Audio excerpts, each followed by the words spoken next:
4-1 game against the New York rival. And now, as Evan mentioned, the game earlier this week was under the lights. Today it is under the sun and probably colder than it was that game on Wednesday. 32 degrees is what's going to be in the books. It feels like 26 with 10-mile-an-hour winds out here on Campus Field. And that first faceoff is going to go in the favor of the visiting Dolphins. All the way from the midfield circle behind the cage, directed some traffic, and Jake Ward got open. Ryan Rooney did not miss him, and Jake Ward finished it. More hustle plays here for Sacred Heart. This ball's been on the ground for about 10 seconds. I believe that's Luke Romanek who just tossed that one up to try to field it. I'm astounded there was no flag there. Luke Romanek taking a big hit, but awarding his team the possession. And 7 goals in Sacred Heart's opening game. Typically that doesn't happen again. Guys get wise to that type of thing, but Morgan O'Reilly finding ways to do it, making it happen. Morgan O'Reilly, 7 goals in the opener. He followed that up with a 5-goal effort. He then had 1 single goal against Holy Cross and a hat trick here at home on Wednesday night. And he's got a goal in the opening 8 minutes, and the Pioneers have a comfortable 2-goal lead here at home. They've been very good in the first. Pioneers have a 3-goal lead. Luke Romanek goes to work. Won cleanly by the Dolphins. Now the Dolphins are going to try to answer. That was Sam Getty, the junior Fogo man for Moyne. Won that one clean, started the break. Now Fred with just 5 seconds left to play, and that really changes the scope of things.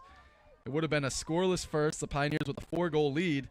Now after that effort, Moyne College feels like they're playing a little bit closer here on Campus Field. Your score after 15, Pioneers 4, the visiting Moyne College Dolphins 1, and their second ever game in program history at the Division I level. The Pioneers, fortuitous for the Pioneers. They've been really good in the first half. It's been the second half that they've really lost their games.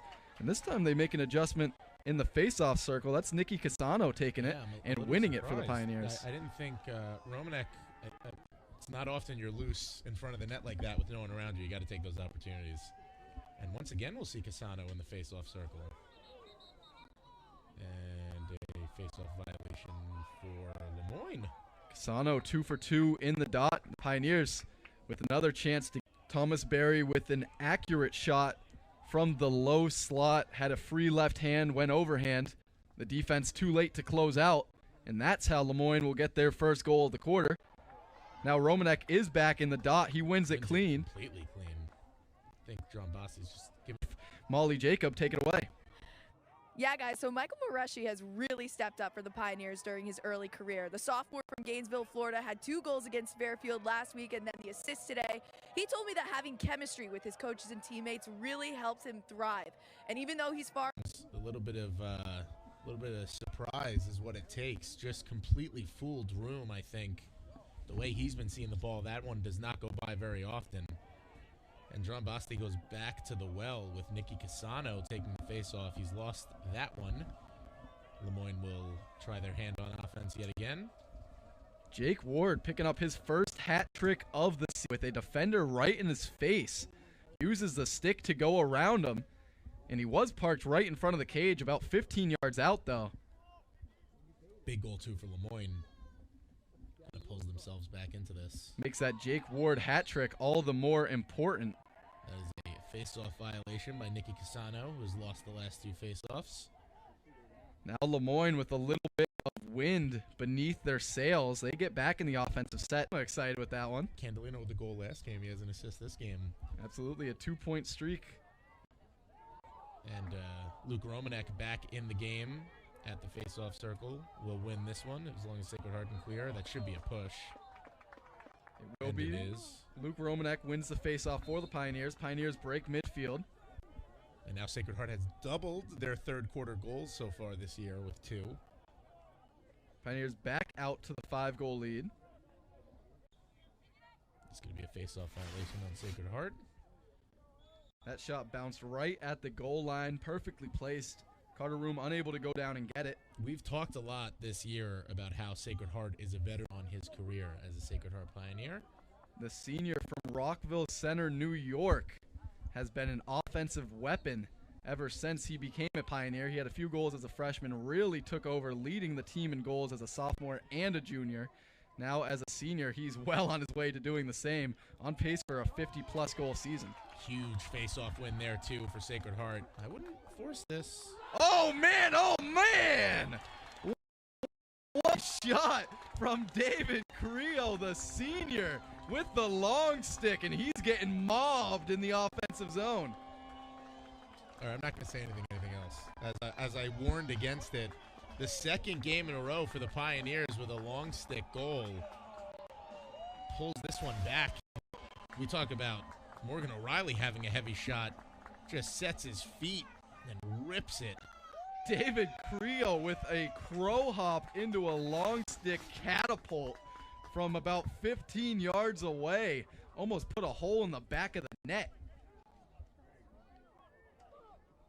And again, I don't really understand that call from the official, but just it's team hustle for the Pioneers right now. They're working together as a team. As Lemoyne caught them in transition, that was Jack Carr, as you mentioned, fresh off the bench, trying to get a back check. Lemoyne brings it a little bit closer, now trailing by 7 with about 3.5 minutes to play in this third quarter. Huge, just a nice clean face-off win. Let Sacred Heart kind of reset a little back from, but that was Zach Crosby to Seth Benedict to Ethan Loon to Max Kramer, who goes underhand for the finish. And Luke Romanek was trying to win it clean and start the break with just 4 seconds to play. Doesn't work out in his favor. That one's sent long. This game. Pioneers up by 6, but just 6 minutes ago, they were up by 8. Since then, Lemoyne scored 2 unanswered. And that's how we got to a score of 11-5 for the start of the fourth quarter. And Lemoyne will win the first face-off of the fourth. Pioneers coming off a victory in which they received scoring from 9 different players. And it's a really big goal, too, for all the back and forth that's happened these first 2 minutes and 30 seconds. Time generally moves a little bit slower in a game like this in the fourth quarter, as Luke Romanek wins another big face-off here for the Pioneers. But getting offense and support, I should say, because we don't want to take over the past couple of years, has been the fact that when Micchio and O'Reilly have not been going, it's been hard to get offense otherwise. That has not been the case so far this year, getting scoring really across the board with 3 different players having hat tricks. Great to see. 7th Pioneer to score this afternoon. Like I said, offense up and down the roster.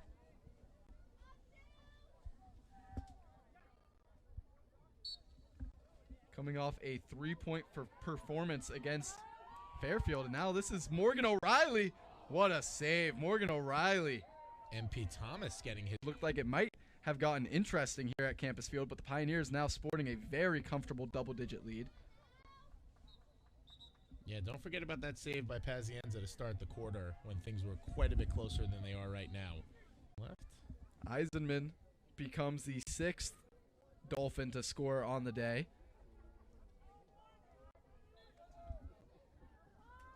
Now this is MP Thomas going to work in that bear crawl position as they just circle the wagons. Coming away with it is Nathan Allen.